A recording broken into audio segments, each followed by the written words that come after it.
Hello, hello, hello সবাইকে। আজকে আমি আশা করি একটা জমজমাটি ভ্লগ তোমাদের সাথে শেয়ার করব। সেই রেসিপিটা আমার মনে হয় না যে কেউ ভালোবাসে না।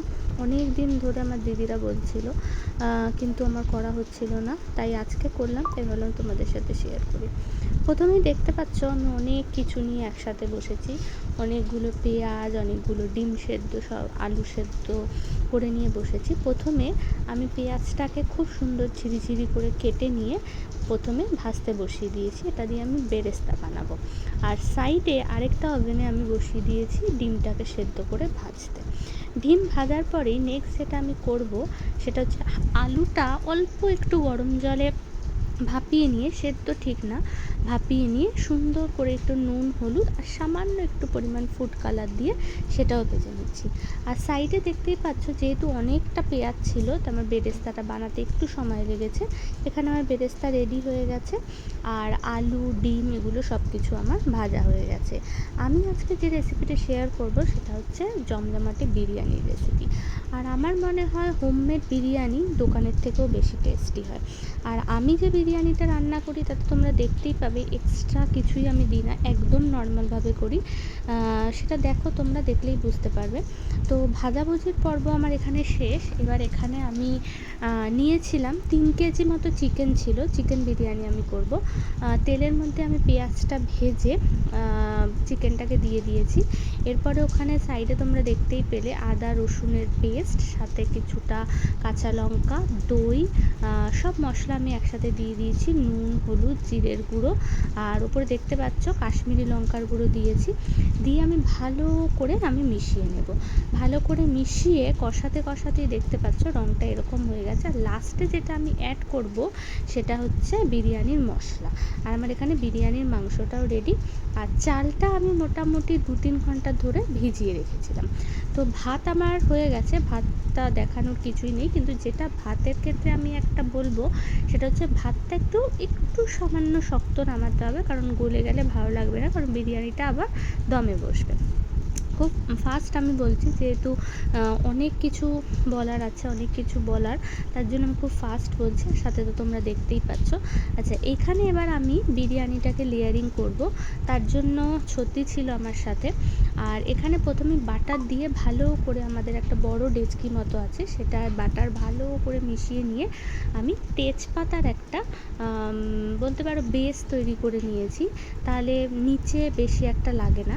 এরপরে আমি আস্তে আস্তে লেয়ারিংটা করব। আর সাইডে কাপে তোমরা দেখতে পাচ্ছ কিছুটা গরম দুধ, তার মধ্যে একটু গোলাপ জল আর কেশর আমি ভিজিয়ে রেখেছি। এছাড়া আমি আমার বিরিয়ানিতে কোনোভাবেই মিঠা আতর বা জায়ফল, জয়িত্রী এগুলো কিছুই দিই না। এক্সট্রাঅর্ডিনারি আমি কিছুই বানাই না, একদম ঘরোয়া নর্মালভাবে যেটা হয় সেটাই। কিন্তু মোটামুটি খেতে ভালোই হয়। তোমরাও এইভাবে ট্রাই করে দেখো, আশা করি ভালো লাগবে। এই বলতে বলতে তোমরা দেখতেই পাচ্ছ একটা আমরা ভাতের লেয়ার করে নিয়েছি। এরপরে একে একে এর ওপরে ভাজা আলু, বেরেস্তা, চিকেন, ডিম এগুলো সব দিয়ে এক একটা আমরা লেয়ার করে দেবো। আমি আগেই বললাম সাইডে আমার সাথে ছদ্দি ছিল, কারণ একা আমার পক্ষে করা সম্ভব না। তো ও ভাতটাও বদ্দি নামিয়ে দিয়েছে, কারণ অনেকটা বিরিয়ানি আমি করেছিলাম অনেক বড় হাঁড়িতে। তাই জন্য ভাতটা আমার একটু রিস্কি লাগে, আমি পারি না। তো ভাতটা ওরা নামিয়ে দিয়েছিল, আর ছদ্দি আমার সাথে ছিল লেয়ারিংয়ের জন্য। আর এখানে তোমরা দেখতেই পাচ্ছ একটা লেয়ারে আমরা মাংস, ডিম, আলু দিয়ে তার উপর যে আমি দুধটার মধ্যে কেশর আর মিঠা আতর দিয়ে ভিজিয়ে রেখেছিলাম সেটা এরকমভাবে ঘুরিয়ে আমরা দিয়ে দেবো। এইরকম করে করে আমরা 3-4টে, মানে যে যেরকম কোয়ান্টিটিতে করবে সে সেরকম কোয়ান্টিটিতে লেয়ারিং করবে। আমি যেহেতু বললাম 3 কেজি চিকেন ছিল আমার, আর চাল ছিল 1.5-2 কেজি মতো, সেইভাবে আমার 3-4টে, মানে লাস্ট যদি তুমি লেয়ারিং বলো তোমরা, তাহলে ভাতের লাস্ট লেয়ারিংটা থাকবে। তো তোমরা দেখেই নাও যে এইভাবেই আমি লেয়ারিং করি। কিন্তু আমাদের এই ডেচকিটা দেখতে পাচ্ছ, এটা অনেকটা বড় ডেচকি, এটা আমার মায়ের ডেচকি। তো এটাতেই আমরা বিরিয়ানি বা পোলাও বেশি কোয়ান্টিটির হলে আমরা করি। তো একটা লেয়ারিং আমাদের হয়ে গেছে, দিয়ে সব কিছু দিয়ে আমরা সেকেন্ড আবার ভাতের আরেকটা লেয়ারিং আমরা করছি। এবার যত মোটা লেয়ারিংটা হবে তত ভালো হয়। পাতলা লেয়ারিং হলে সব কী হয়, একসাথে মিশে যায়।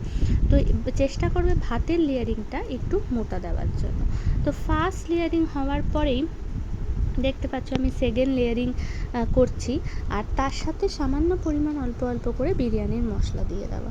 আমি তোমাদের প্রথমেই বললাম যে আমি এক্সট্রা অর্ডিনারি কিছুই দিই না, শুধু চিকেনটা যখন আমি করেছিলাম তখন আমি একটুখানি দিয়েছিলাম বিরিয়ানির মশলা, একটুখানি না, মোটামুটি হাফ প্যাকেট মতো আমি দিয়ে দিয়েছি, 50 গ্রামের মতো। আর যতটা পরিমাণ রয়েছে সেটা প্রত্যেকটা লেয়ারে অল্প অল্প করে ছড়িয়ে দিয়ে দেবো।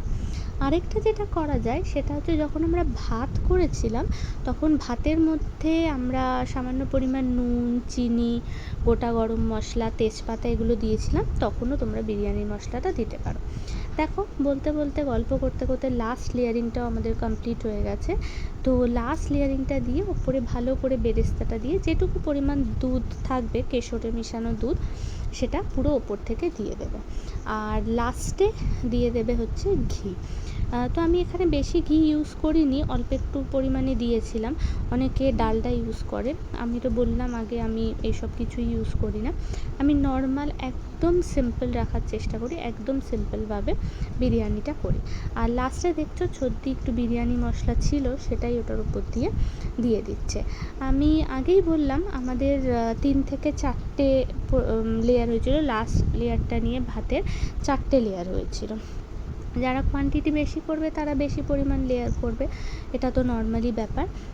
আমি 1.5 থেকে 1.5 কেজি বাসমতি চালের বিরিয়ানি করেছিলাম। আচ্ছা, লাস্টে এটা আমাদের পুরো কমপ্লিট হয়ে গেছে। এবার এটাকে আমরা দমে বসাবো অ্যারাউন্ড 20 মিনিটস মতো। এটা খুব ইম্পর্টেন্ট।